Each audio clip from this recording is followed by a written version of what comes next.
locate the...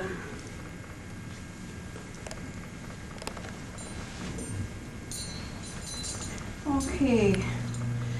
Have you got the general information on where the Chilkat comes from, originated from? Why don't you talk a little bit about yourself first, Okay. and then talk about where the Chilkat blanket is, and then maybe about this particular, Okay. so who you are. And My name is Jumse Silogidana Mortley. When I was a little girl, my childhood name was Jumse Siloga. My roots are deep. And when I grew up and the old people thought I deserved it, they gave me another name, and that was Gyalachishilak, always first. And it's a powerful name. It comes to us from the Ruskimok tribe, from that side of our family. But I didn't really know the power of the name till I listened to the old people on the tapes, and they talked about our life before I moved into the Dede society. They made me think back to when I was a little girl before I came out, had contact with the outside world. And I was born and raised in Sachis, Fort Rupert. It's called Fort Rupert. And when I was a little girl, there was only Indians. Mungo Martins, my grandfather. Charlie Wilson was there. Some names I only know in Indian, not too much in English names, like Tsukwani, that lady in Curtis's movie with all the bracelets. We used to go and have tea with her when I was a little girl. So this was my childhood.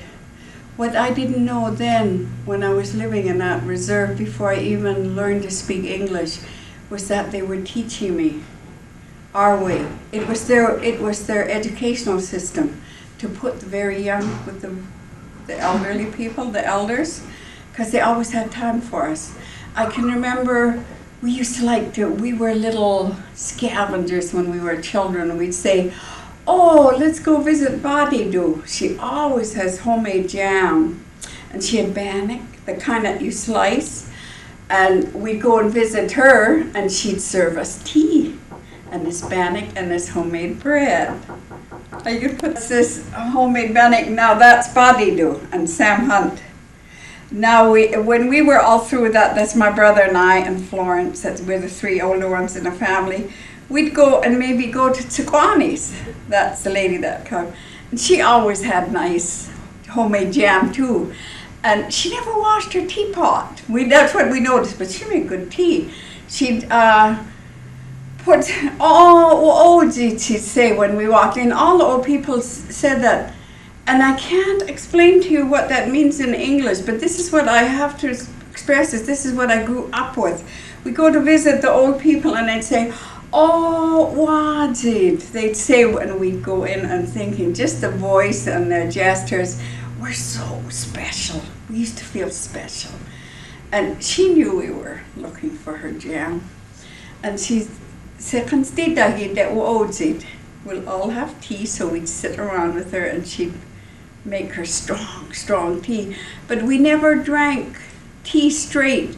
We had maybe that much tea in a cup, and 3/4 of it was canned milk.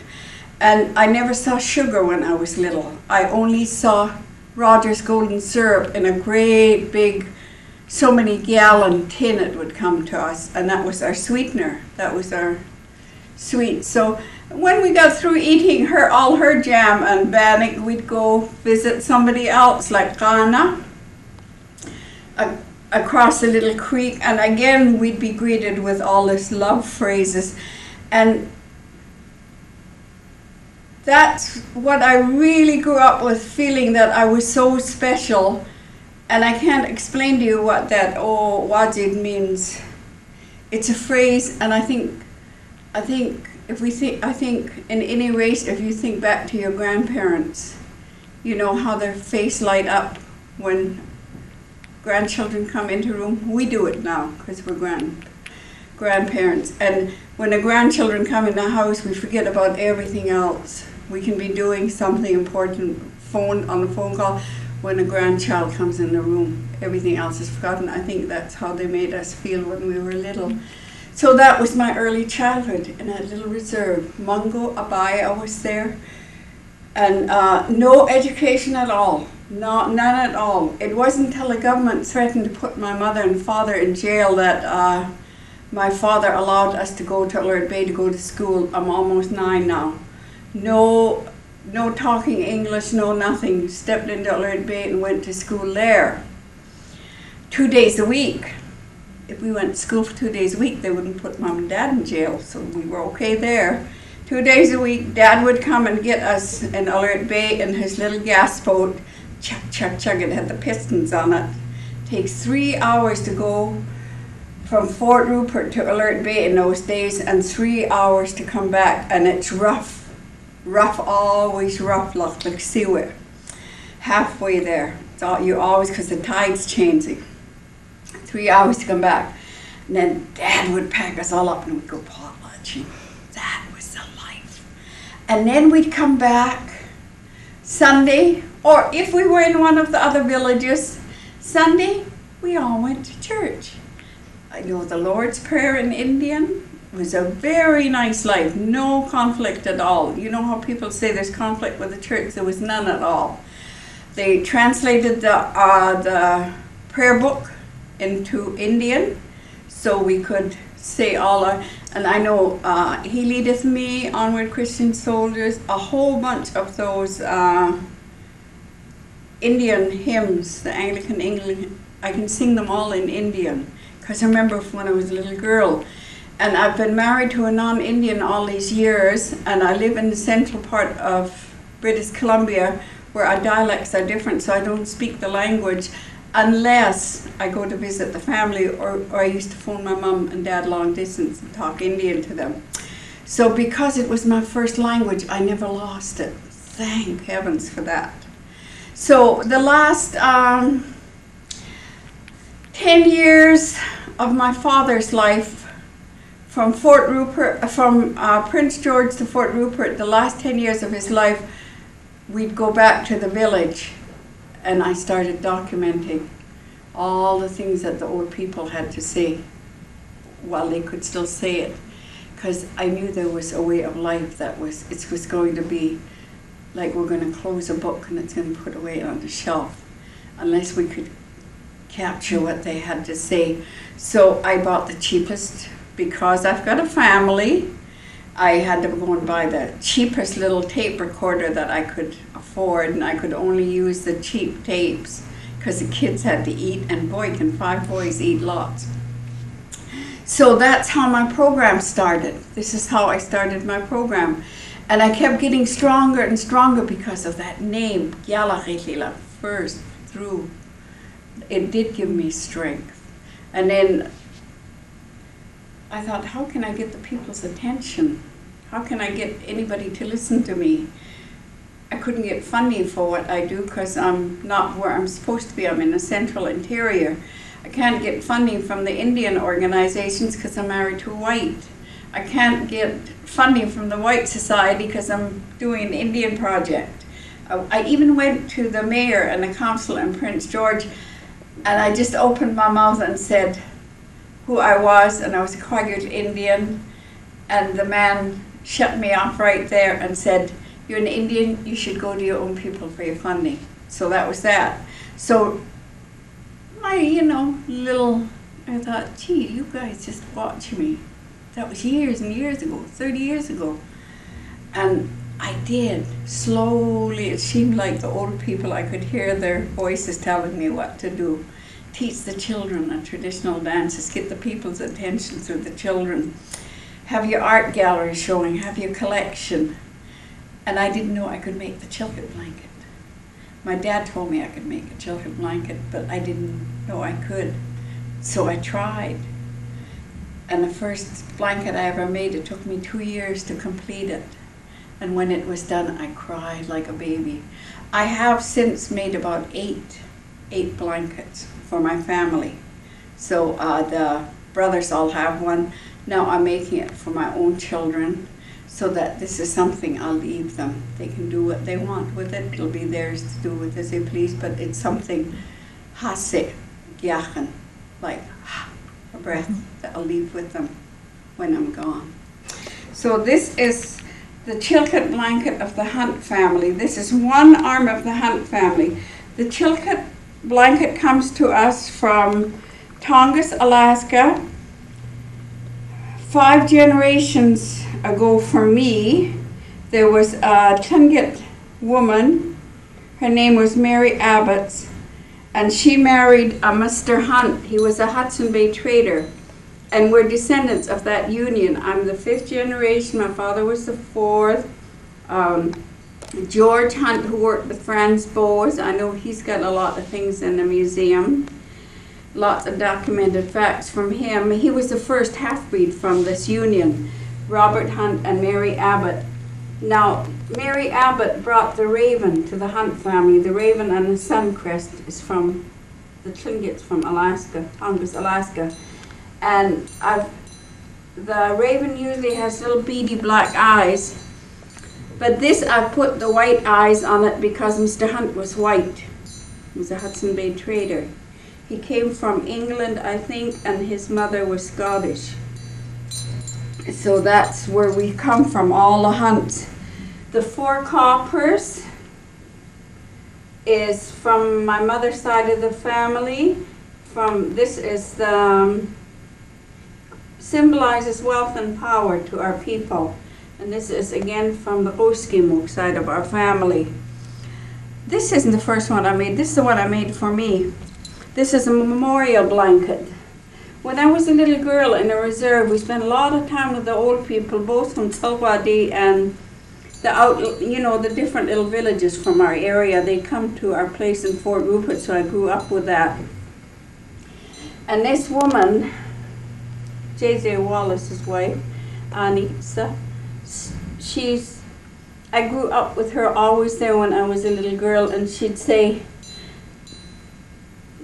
"Kakam, so you'll always know how close we are, and that's why we love you children so much. Your mother and I," that's her and my mom, "have the same grandmother." And I wondered how I was going to put it on a blanket when I heard she had cancer and it was incurable. And I wondered, how am I going to put a grandmother and mom and her on, how am I going to do it and put it on a blanket? And then one day I woke up, and sure enough, I knew exactly, I woke up that morning, I knew exactly how I was going to do it. So this represents the grandmother, and this is her, and that's mom. This is the copper from Keeneck. Again, symbolizes wealth and power. This was dad's. These are mom's coppers. She brought it to dad's dowry. This is my father's from Keeneck. I think they call him Smoky Top in Bill Holmes' book, Kwahitola. And this is the copper that my dad had, that he got from his dad, but the government confiscated it when they took the artifacts from the village of Fort Rupert. And Dad never did get it back in his lifetime, and I don't know where it is. I wouldn't know it if I saw it. So it's lost forever to our family, but it was there and it was taken, and this was important that it was put on a blanket. Now, so this is where we come from. This is the root of our family tree. And here comes the 7th generation. This is our youngest grandson, Drew. And he was 18 months when I put that, traced his hands and feet. So it shows, this is a picture of our family. This is one of the pictures from our family. Because we don't have a written language, everything had to be documented. So this is like a family picture. If I go to your house and you show me a picture of your family, well, this is my picture of my family. Now this one, this is a picture of my mother and my father and my 4 brothers and my 4 sisters. And again, we have to go back to our roots. We can't ever forget Chanokyayulas, where we come from. The raven from Tlingit, from the Tongass lady, who was our great-great-great-grandmother. The white eyes for Robert Hunt, who wasn't an Indian, he was white. My father's, this is my father, Chief Thomas Hunt. These are my 4 brothers, George, Eugene, Ross, and Cal. This represents the 4 copper from Mummy's people, the Bruskimuk. Mum is Motzadir and Bruskimuk. She's a descendant of Chief McQuina. So that's what those 4 are. And here's Dad's from Keenet, and the one that the government took. So this, my dad told me what to put on this one, and that's why everything in here is what my dad told me to put on a blanket. The green from our West Coast people, and the 4 sisters. Girls aren't usually put on blankets, but I made the blanket, so I made sure that I included us 4 girls. 1, 2, 3, 4. 4 sisters in a family. And the green is tzatzayim, because we don't want to lose this word. Tzatzayim. It's eelgrass. Because of pollution, we don't eat it anymore. I know it's going to be a lost word. Women my age don't say the word. They don't even know what it means anymore. But it's like a grass that grows in the bottom of the ocean, and the people would harvest it with their oars and bring it up, and it looks just like a green onion. So, and these, remember I was telling you about yasuk, that stuff they used to put on our face so we wouldn't get windburned. It's pure lanolin. And I can remember when we were going out to play, all of us, we'd all line up in a row, and the old people, Ghana especially, always had lots. And she'd rub it all over our face, and it's the consistency of Lipsol, you know, like that waxy thing that you put on your lips. But it's pure lanolin, and it's they render it from the stomach of the deer. These are Mum's people, the whale, from her Nootka Motzadir and Bruskimuk people. Abstract, still part of the whale. So I think I've remembered everything on there. Yasuk, that's the wax thing. That's going to be another lost word. And tzatzayim, the green. Now the chilka blanket took me 2 years to make. And chilka blankets, the yellows are usually different. Some people use blue, and the reason that they are different colored, it's like when we go to buy wool today, the different dye lots are always a little different. So whatever dye was available to the lady that's going to make the chilka blanket, that's what she used. And even if the color varies, like some people use blue, if the ladies went to visit somebody and they liked that shade of blue, they'd trade and she'd bring it home. So even though we get it from one part of the north, we can't really say what came from where, because the women traded. Anything that was umtlata, they traded. How did you learn to make it? I don't know. I just did it. I just did it. Did you look at old blankets? No, I just did it. I just did it. I just did it. And now this is the blanket that I just made, and this connects all of us. This is a button blanket made from abalone, and it connects all our people from all over the world, because we all have this in common, the sun. We need the sun to grow. And this is an authentic button blanket. It's got the real melton cloth, 100% melton cloth, and abalone buttons. So the center is the tlisala, the sun. We all need that. We all use it. Now these X's here represent, we're going to go back in time now, before we had highways and planes and all the ways that we have to travel. The Indians, their natural highways that Mother Nature provided for them was the waterways, the rivers, the lakes, and they did travel. Mungo used to tell us, even before the gas boats came into being, they used to row to Vancouver from the north end of Vancouver Island. and they didn't have a set time. Like today we're so pressured with time that if it's a nice day, they'd say, well, let's go visit so-and-so. They got different members of the family married somewhere else, so they'd go to visit, and they'd bring food with them from the area, whatever was fresh, clams and Dundree's crabs, things like that, and they take them. So this represents the rivers, the waterways across the United States and Canada, and these are the land bases where they stopped. They knew their little spots that they stopped and stayed overnight. And if it got really rough, maybe they'd stay 2 nights. Now we call it camping. You know, and even when they went after, if the salmon was running, they'd follow the food supply, the food source. And the family just all get in their boats and away they'd go. And we call it wee wammies. I don't know what we call it in English, but wee wammies, it's harvesting food. That's what it is, wee wammies. So that was that. Rivers and highways were very, very important. And then, of course, now we have our big oceans. So this represents the oceans. The main highway, that was that they traveled, our ocean-going West Coast people, and the people from the Atlantic. So this, I think this is a good blanket, because it connects all of us. And that's what I was thinking when I made the blanket. It's a strong blanket. So this, and hopefully this is the first of 10 that I'll make. I want to make one with Mother Moon too. So how do we make out? We're doing very well. Thank you. You sound like you want more. I'll film as long as you talk, but if you want to stop.